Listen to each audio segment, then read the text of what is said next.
Thank you, Mr. Chairman. Thank you to each of the witnesses here today.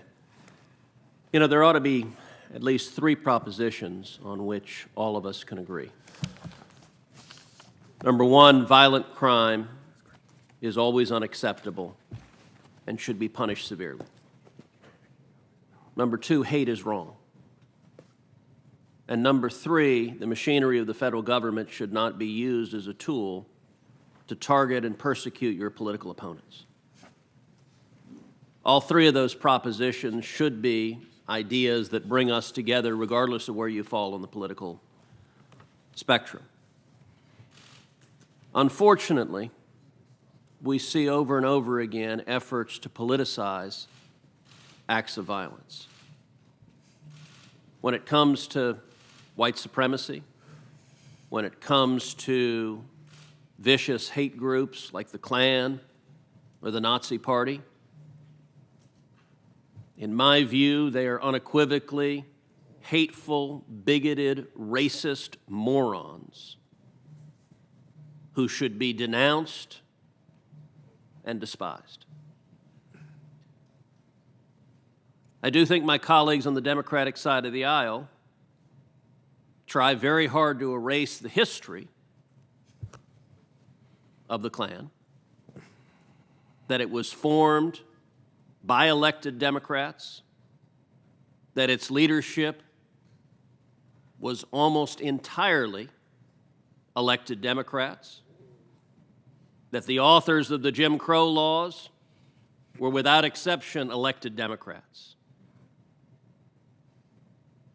And I also think today's congressional Democrats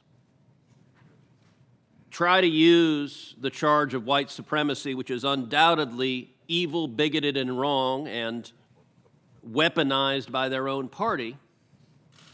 They try to use that as a proxy for attacking a political party they disagree with. And they do so by diminishing anti-Jewish violence, anti-Asian violence, violence directed at white people, violence directed at police. My view is simple. Violence is always wrong. Whatever your ideology, left wing, right wing, no wings. If you are seeking to hurt people, it is wrong.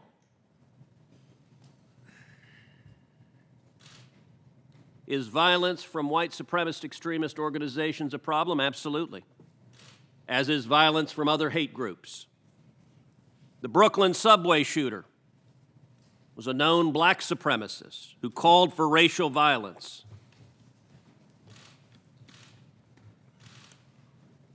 The Waukesha attacker who murdered 6 people driving an SUV into a Christmas parade was a viciously left-wing black nationalist bigot.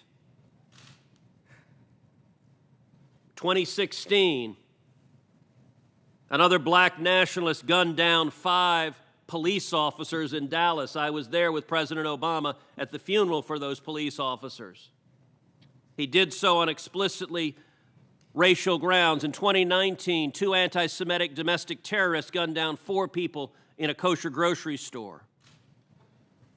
San Francisco in the past year has seen a 567% increase in anti-Asian violence.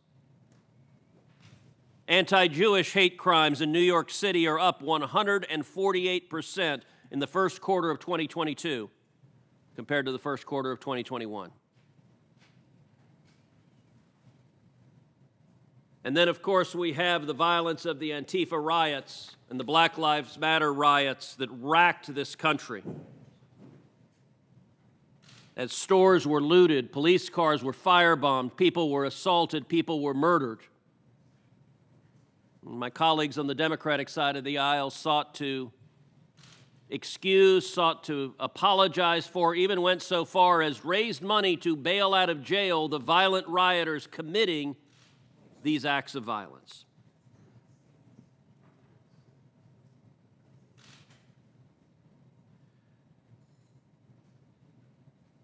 When it comes to violence, the Department of Justice should not treat it as an excuse simply to target the political opponents of whatever administration is in power, Republican or Democrat, but instead, violent crime should be prosecuted vigorously across the board to keep people safe. Mr. Herdman, you personally prosecuted the anarchist bridge bombers, 5 left-wing extremists who broke off of the Occupy protests and plotted to bomb a bridge in the Cleveland area. Is that correct? Yes, Senator. Can you describe that case and what you encountered there? Well, it was an evolving threat picture. There were a number of different attacks that were contemplated as I spoke to in my written testimony.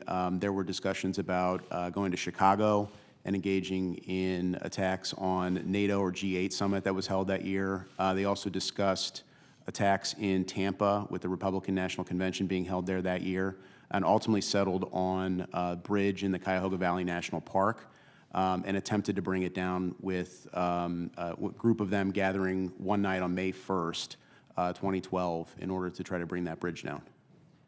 In your judgment, do policies that result in giving a slap on the wrist to violent criminals and violent terrorists, that release people who commit riots and acts of violence, release them with minimal to no jail time, do those policies protect society? Do they keep us safe from violence?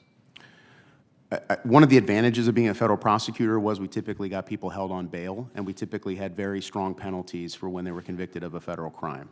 And if we were going to hold somebody accountable under federal law for a violation of federal criminal law, those were my expectations as a federal prosecutor, that they'd be held on bail and that they would get a severe sentence as a result of a violent crime.